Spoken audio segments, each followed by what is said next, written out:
You can help me. The name comes up under it, don't it? Okay. Okay. Who's up? Tyler, you up first? Yeah, sure, Rick. Davion McKnight wins Conference USA Player of the Week, local kid of ours who looks like he's having a really strong year. How have you seen him take a step forward this season? Well, he's been pretty consistent for us from day one. He's one thing he's never wavered with him is his effort and his attitude, just how hard he plays every day in every possession. Naturally, there's no substitute for experience. The more experience you gain, the more the game slows down for you. And, just the experience he's gained, the game slowed down. He's become more of a vocal guy for us than he was when he first got here. So he's been terrific for us. And just looking more at the game itself, tomorrow night, Louisville's obviously had a lot of struggles this year. What kind of stands out about them when you watch the film and see what you're going up against tomorrow night?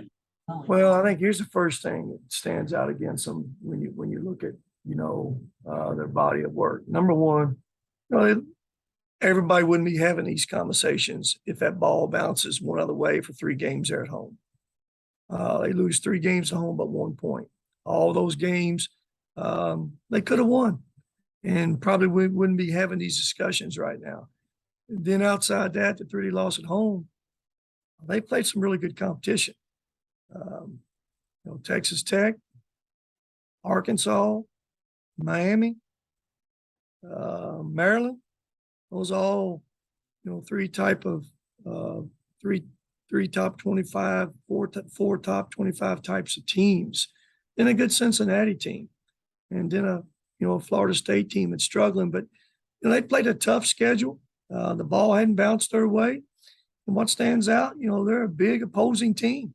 There's a lot of big athletes on that team, some highly recruited guys. So I know as they continue to play, they're going to continue to get better and better. And, there's basically no pressure on them. And we know we're going to get their best shot.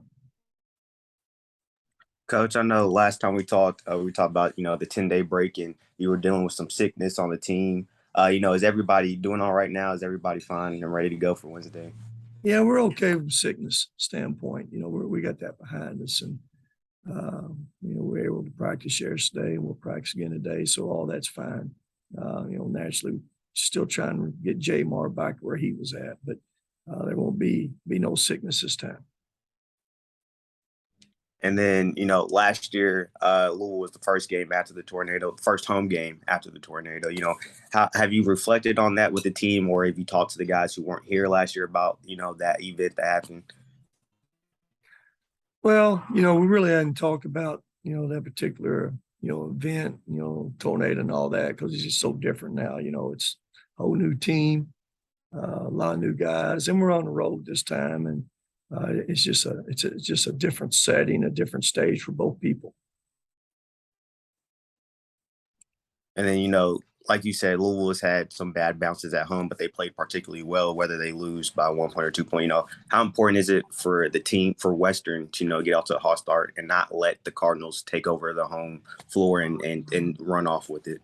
And it's always good when you get off to a good start on the road. It always helps your confidence, your energy, and helps keep the crowd out with some. Those things are always positive. Does it always happen? Hey, I wish you had a recipe that we knew exactly what to do every time to get off to a good start on the road. But unfortunately, that's why you play 40 minutes. But naturally, we'd like to get off to a good start for sure. And with these last 2 non-conference games being against Power 5 opponents who you love to play over these last few years, what are you looking for when they're going up against, those types of teams as we head into conference play soon? It's the next game. They all count as 1 win and then 1 loss. I don't have to put the emphasis on who they are. The Louisville game takes on its own meaning itself because it is an interstate, in-state team, and anybody knows anything about basketball knows you got a lot of respect for the Louisville program. What it's accomplished and how good they are. So that in itself brings on enough meaning. Besides being the next game. Anything else for Coach? Caden, you got anything else? No, I'm good. Thank you. That's Okay, it, you bro. good? Who we got? Appreciate you, Dana. No problem. Thanks, guys. Yep. See you tomorrow. Oh, Gary's trying to hop on here. Gary, do you have anything for Coach? Who is it? Yeah, Very great. yeah. Yeah, go ahead. Sorry about jumping on late here, Coach. No, you're fine. You might have been asked this already about Kenny. I guess for a first-year coach or a rookie coach in the struggles that he's going through, what kind of advice would you have for him if he asked you?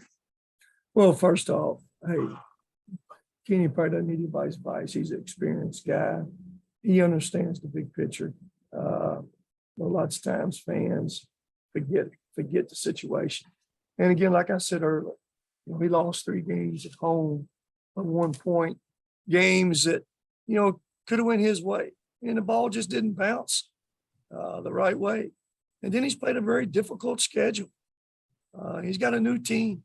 And I'm sure he's still trying to figure out the parts he has, what makes them most successful, what can he do to hide weaknesses and play to strengths. And, things, it takes time. And he hadn't had a schedule that allows a lot of time to recover, with the schedule he's played.